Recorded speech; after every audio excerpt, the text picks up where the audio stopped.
يا مساء الورد والياسمين على حبايبي في كل مكان، يا رب تكونوا بخير. النهاردة هنعمل بلح الشام، هنعمله بطريقة حلوة خالص وهيكون معاكي كريسبي. حتى لو عملتي كمية كبيرة وسبتها يومين ثلاثة مش هتطرى معانا وهتفضل كريسبي لحد آخر الكمية. في البداية هنعمل الشربات بتاع بلح الشام علشان يسقع لحد ما نخلص الوصفة بتاعتنا.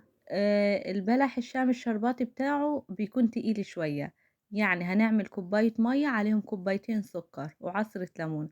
باخدهم على النار لحد ما يبدأوا يغلوا، وبعد الغليان هسيبهم 3 دقايق على النار. المقادير بتاعتنا طبعا مقادير ثابتة دي ما بتتغيرش وهتمشي عليها، هتطلع لك بلح الشام مظبوط 100%. عندي كوباية مية وربع كوباية زيت، باخدهم في طاسة على النار لحد ما يبدأوا يغلوا. بعد كده أول ما يبدأوا يغلوا هنزل عليهم كوباية من الدقيق ومعلقة نشا ورشة ملح، وأعجنهم بمعلقة خشب لحد ما كل الدقيق يختفي معانا.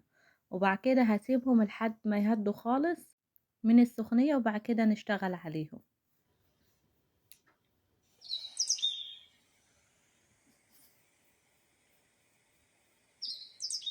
هنا بعد ما عجنتهم بالشكل ده هسيبهم لحد ما يبردوا. هنا بعد ما بردوا كنت نقلتهم في طبق كبير علشان هو اللي هعجن فيه. عندي بيضتين مطلعاهم من التلاجة من شوية درجة حرارة الغرفة. بنزل بيضة وعليهم رشة فانيليا وأعجنها كويس، وأول ما تختفي البيضة هنزل بالبيضة التانية وكمان عليها رشة فانيليا.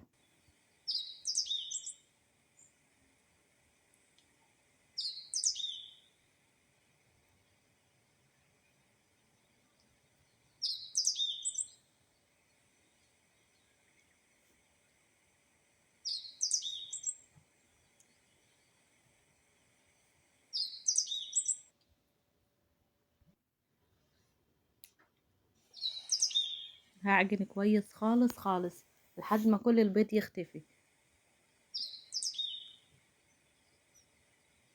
هجيب الكيس الحلواني والشكل ده اللي بنعمل بيه بلح الشام، هاخد كل العجين واحطهم في الكيس. وبعد كده حط الزيت في الطاسة على النار. الزيت يدوب لسه هيبدأ يسخن، انا لسه على طول حطاه على النار، الزيت يكون لسه بيبدأ يسخن.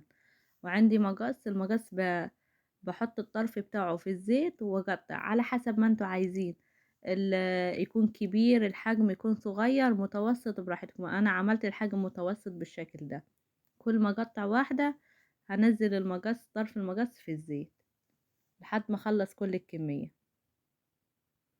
والنار برضو تكون هادية، يعني هو لسه الزيت هيبدأ يسخن، وكمان النار بتكون هادية. معلش النار، اخلي النار على النص علشان يطلع معانا كريسبي وحلو ما يطرش معانا تاني يوم. لو حابين تعملوا كمية كبيرة بالطريقة دي والمقادير دي هتطلع معاكم ممتازة، مش هتطرى نهائيا لحد ما تخلصوا كل الكمية. يا دوب لسه الزيت بدأ يسخن. في البداية انا بحب اقلب البلح الشام بالشوكة او بالمعلقة علشان لسه هو طري شوية ولسه ما مسكش نفسه في الزيت، علشان احافظ على الشكل بتاعه. بالشكل ده بقلب واحدة واحدة لحد ما ال- البلح الشام يتشمع كده من الزيت ويكون قوي، ان ينفع ان انا اقلب فيه فما يبصش الشكل بتاعه. برضو انا شغالة على نار هادية، نار متوسطة يعني، او اقل من المتوسطة بشوية.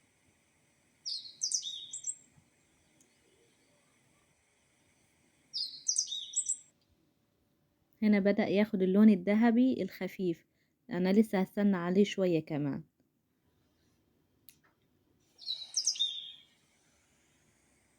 ولو عندنا كمية اكبر من كده، وبعد ما عملنا المرة الاولى كده في الطاسة، لازم نخلي الزيت يبرد تماما وبعد كده نشتغل تاني. ما ينفعش ان احنا نعمل والزيت سخن علشان يطلع معانا كريسبي.